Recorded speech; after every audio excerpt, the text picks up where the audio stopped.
ನಮಸ್ಕಾರ ಸ್ನೇಹಿತರೆ, ನಮ್ಮ ಚಾನೆಲ್ಗೆ ಸ್ವಾಗತ. ನನ್ನ ಹೆಸರು ಪೂರ್ಣಿಮಾ. ನನಗೆ ಈಗ 27 ವರ್ಷ. ಸುಮಾರು 6 ತಿಂಗಳ ಹಿಂದೆ ನಡೆದ ಈ ಘಟನೆಯು ನನ್ನ ಇಡೀ ಜೀವನವನ್ನೇ ಬದಲಿಸಿತು. ನಾನು ನೋಡಲು ಸುಂದರವಾಗಿದ್ದರಿಂದ ಎಲ್ಲರ ಗಮನ ನನ್ನ ಮೇಲಿರುತ್ತಿತ್ತು. ಆದರೆ ನಾನು ಯಾರ ಬಗ್ಗೆಯೂ ಹೆಚ್ಚು ಆಸಕ್ತಿ ತೋರಿಸುತ್ತಿರಲಿಲ್ಲ. ಸುಮಾರು 1.5 ವರ್ಷದ ಹಿಂದೆ ನಾನು ನನ್ನ ಪತಿಯಿಂದ ವಿಚ್ಛೇದನ ಪಡೆದಿದ್ದೆ. ನಿಮ್ಮಿಬ್ಬರ ಆಲೋಚನೆಗಳು ಎಂದಿಗೂ ಹೊಂದಿಕೆಯಾಗುತ್ತಿರಲಿಲ್ಲ. ಮದುವೆಯ ನಂತರದ ಆ ಜೀವನದಲ್ಲಿ ನನಗೆ ಸುಖ ಎನ್ನುವುದೇ ಇರಲಿಲ್ಲ. ನಮಗೆ ಮಕ್ಕಳೂ ಇರಲಿಲ್ಲ. ಹಾಗಾಗಿ ಪತಿಯಿಂದ ಸಿಗಬೇಕಾದ ಪ್ರೀತಿ ನನಗೆ ಸಿಗಲಿಲ್ಲ. ಬೇರ್ಪಟ್ಟ ನಂತರ ನಾನು ಒಂಟಿಯಾಗಿ ವಾಸಿಸಲು ಶುರುಮಾಡಿದೆ. ನಾನು ಕೆಲಸ ಮಾಡುತ್ತಿದ್ದರಿಂದ ಆರ್ಥಿಕವಾಗಿ ನನಗೆ ಯಾವುದೇ ತೊಂದರೆ ಇರಲಿಲ್ಲ. ಚೆನ್ನಾಗಿಯೇ ಸಂಪಾದಿಸುತ್ತಿದ್ದೆ. ಒಂಟಿತನವೇ ನನಗೆ ಅಭ್ಯಾಸವಾಗಿ ಹೋಗಿತ್ತು. ಹೀಗಿರುವಾಗ ಒಂದು ದಿನ ಕಾಲೇಜಿನ ಹಳೆಯ ಗೆಳತಿ ಸ್ನೇಹಳಿಂದ ನನಗೆ ಫೋನ್ ಕರೆ ಬಂತು. ಬಹಳ ದಿನಗಳ ನಂತರ ನಾವು ಮಾತನಾಡುತ್ತಾ ಹಳೆಯ ನೆನಪುಗಳನ್ನು ಮೆಲುಕು ಹಾಕಿದೆವು. ಸ್ನೇಹ ತಾನು ಮದುವೆಯಾಗುತ್ತಿರುವ ವಿಷಯವನ್ನು ಅತೀವ ಸಂತೋಷದಿಂದ ತಿಳಿಸಿದಳು. ಅವಳಿಗೆ ಮದುವೆಯ ಶುಭಾಶಯಗಳನ್ನು ಕೋರಿದೆ. ಸ್ನೇಹಳಿಗೆ ತಾಯಿ ಇರಲಿಲ್ಲ. ಮನೆಯಲ್ಲಿ ಅವಳು ಮತ್ತು ಅವಳ ತಂದೆ ಮಾತ್ರ ವಾಸಿಸುತ್ತಿದ್ದರು. ಮನೆಯಲ್ಲಿ ಮದುವೆಯ ಕೆಲಸಗಳು ಹೆಚ್ಚಾಗಿರುವುದರಿಂದ 15 ದಿನ ಮೊದಲೇ ಬಂದು ತನಗೆ ಸಹಾಯ ಮಾಡುವಂತೆ ಸ್ನೇಹ ನನ್ನಲ್ಲಿ ವಿನಂತಿಸಿಕೊಂಡಳು.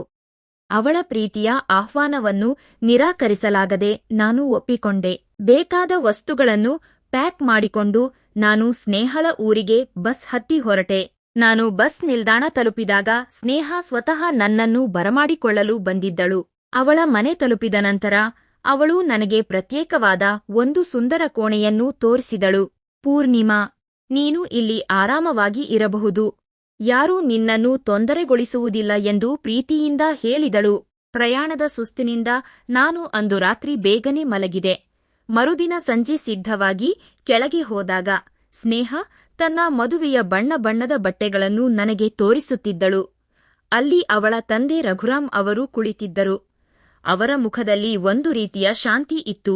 ರಘುರಾಮ್ ಅವರಿಗೆ ಸುಮಾರು 45 ವರ್ಷ ವಯಸ್ಸಾಗಿರಬಹುದು. ಆದರೆ ನೋಡಲು ತುಂಬಾ ಲವಲವಿಕೆಯಿಂದ 35 ವರ್ಷದವರಂತೆ ಕಾಣುತ್ತಿದ್ದರು. ಅವರ ಮಾತುಗಾರಿಕೆ ಮತ್ತು ಸಭ್ಯ ವ್ಯಕ್ತಿತ್ವ ನನ್ನನ್ನು ಸೆಳೆಯಿತು. ಸ್ನೇಹ ಅವರ ಪರಿಚಯ ಮಾಡಿಕೊಟ್ಟಳು. ಅವರು ರೈಲ್ವೆ ಇಲಾಖೆಯಲ್ಲಿ ಕೆಲಸ ಮಾಡಿ ಈಗ ನಿವೃತ್ತರಾಗಿದ್ದರು. ಅಂದು ರಾತ್ರಿ ರಘುರಾಮ್ ಅವರ ವ್ಯಕ್ತಿತ್ವದ ಬಗ್ಗೆ ಯೋಚಿಸುತ್ತಾ ಮಲಗಿದೆ. ಮರುದಿನ ಉಪಾಹಾರದ ಸಮಯದಲ್ಲಿ ಅವರು ನನ್ನನ್ನು ನೋಡಿ ಮಂದಹಾಸ ಬೀರಿದರು. ಸ್ನೇಹ ಮದುವೆಯ ಶಾಪಿಂಗ್ಗಾಗಿ ನನ್ನನ್ನು ಹೊರಗೆ ಕರೆದುಕೊಂಡು ಹೋದಳು. ಆದರೆ ನನ್ನ ಮನಸ್ಸು ಮಾತ್ರ ರಘುರಾಮ್ ಅವರ ಆ ಸೌಮ್ಯ ಸ್ವಭಾವದ ಬಗ್ಗೆ ಯೋಚಿಸುತ್ತಿತ್ತು. ಶಾಪಿಂಗ್ ಮುಗಿಸಿ ಬಂದಾಗ ರಘುರಾಮ್ ಅವರು ತೋಟದಲ್ಲಿ ಕುಳಿತಿದ್ದರು. ಸ್ನೇಹ ಯಾವುದೋ ಕೆಲಸಕ್ಕೆ ಒಳಗೆ ಹೋದಾಗ ನಾನು ಅವರ ಹತ್ತಿರ ಹೋಗಿ ಕುಳಿತೆ. ಅವರು ನನ್ನ ಕೆಲಸ ಮತ್ತು ಜೀವನದ ಬಗ್ಗೆ ಅಕ್ಕರೆಯಿಂದ ವಿಚಾರಿಸಿದರು. ನಾನು ನನ್ನ ವಿಚ್ಛೇದನದ ಬಗ್ಗೆಯೂ ಅವರಿಗೆ ಸ್ವಲ್ಪ ಮಟ್ಟಿಗೆ ತಿಳಿಸಿದೆ. ಅವರು ತುಂಬಾ ತಾಳ್ಮೆಯಿಂದ ನನ್ನ ಮಾತುಗಳನ್ನು ಕೇಳಿದರು. ಜೀವನದಲ್ಲಿ ಕೆಲವು ಸಂಬಂಧಗಳು ಮುರಿದು ಹೋಗುವುದು ನಮಗಲ್ಲದಿದ್ದಾಗ ಮಾತ್ರ. ಆದರೆ ಸರಿಯಾದ ವ್ಯಕ್ತಿ ಸಿಕ್ಕಾಗ ಬದುಕು ಮತ್ತೆ ಚಿಗುರುತ್ತದೆ ಎಂದು ಅವರು ಹೇಳಿದ ಮಾತುಗಳು ನನ್ನ ಹೃದಯವನ್ನು ನೇರವಾಗಿ ಮುಟ್ಟಿದವು. ಇದರಿಂದ ನನಗೆ ಹೊಸ ಭರವಸೆ ಮೂಡಿತು. ಸ್ನೇಹ ಯಾವುದೋ ಕೆಲಸದ ನಿಮಿತ್ತ 2 ದಿನ ಊರಿಗೆ ಹೋಗಬೇಕಾಯಿತು.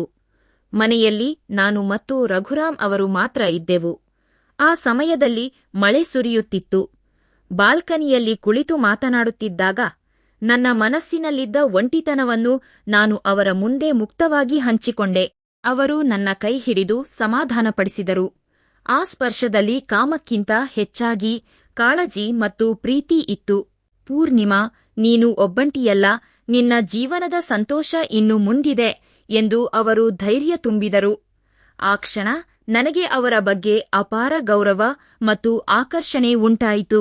ಅಂದಿನಿಂದ ನಮ್ಮಿಬ್ಬರ ನಡುವೆ ಒಂದು ಸುಂದರವಾದ ಭಾವನಾತ್ಮಕ ಬಾಂಧವ್ಯ ಬೆಳೆಯಿತು. ಅವರ ಉಪಸ್ಥಿತಿಯು ನನ್ನ ಜೀವನದ ಶೂನ್ಯತೆಯನ್ನು ತುಂಬುತ್ತಿರುವಂತೆ ಭಾಸವಾಯಿತು. ಸ್ನೇಹ ಊರಿನಿಂದ ಹಿಂದಿರುಗಿದಾಗ ನಮ್ಮಿಬ್ಬರ ನಡುವಿನ ಆಪ್ತತೆಯನ್ನು ಅವಳು ಗಮನಿಸಿದಳು. ಇದನ್ನು ನೋಡಿ ನನಗೆ ಸ್ವಲ್ಪ ಭಯ ಮತ್ತು ಆತಂಕವಾಯಿತು. ಆದರೆ ಸ್ನೇಹ ನನ್ನ ಬಳಿ ಬಂದು, ಪೂರ್ಣಿಮಾ, ಕಳೆದ ಕೆಲವು ದಿನಗಳಿಂದ ನಿಮ್ಮಿಬ್ಬರ ನಡುವಿನ ಒಡನಾಟವನ್ನು ನಾನು ಗಮನಿಸುತ್ತಿದ್ದೇನೆ. ನನ್ನ ತಂದೆಗೂ ಒಬ್ಬ ಸಂಗಾತಿಯ ಅವಶ್ಯಕತೆಯಿದೆ. ನಿನಗೂ ಒಬ್ಬ ಒಳ್ಳೆಯ ಆಸರೆಯ ಅಗತ್ಯವಿದೆ. ನೀವಿಬ್ಬರೂ ಮದುವೆಯಾದರೆ ನನಗಿಂತ ಸಂತೋಷ ಪಡುವವರು ಯಾರೂ ಇಲ್ಲ ಎಂದಳು.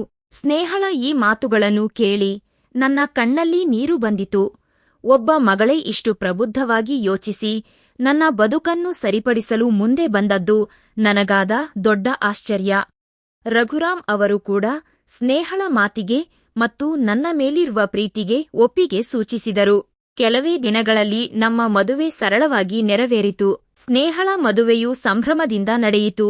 ಈಗ ನಾನು ಮತ್ತು ರಘುರಾಮ್ ಅವರು ಅತ್ಯಂತ ಸಂತೋಷದಿಂದ ನಮ್ಮ ಜೀವನವನ್ನು ಕಳೆಯುತ್ತಿದ್ದೇವೆ. ನನ್ನ ಒಂಟಿತನ ದೂರವಾಗಿ ನಾನು ಮತ್ತೆ ಹೊಸ ಜೀವನವನ್ನು ಅನ್ವೇಷಿಸಲು ಪ್ರಾರಂಭಿಸಿದ್ದೇನೆ. ಗೆಳೆಯರೇ, ಜೀವನ ಯಾವಾಗಲೂ ನಮಗೆ ಎರಡನೇ ಅವಕಾಶವನ್ನು ನೀಡುತ್ತದೆ. ಅದನ್ನು ಗುರುತಿಸಿ ಬಳಸಿಕೊಳ್ಳುವುದು ನಮಗೆ ಬಿಟ್ಟಿದ್ದು. ಈ ಕಥೆ ನಿಮಗೆ ಇಷ್ಟವಾಗಿದ್ದರೆ ದಯವಿಟ್ಟು ಲೈಕ್ ಮಾಡಿ, ಶೇರ್ ಮಾಡಿ ಮತ್ತು ನಮ್ಮ ಚಾನೆಲ್ ಅನ್ನು ಸಬ್ಸ್ಕ್ರೈಬ್ ಮಾಡಿಕೊಳ್ಳಿ. ಧನ್ಯವಾದಗಳು.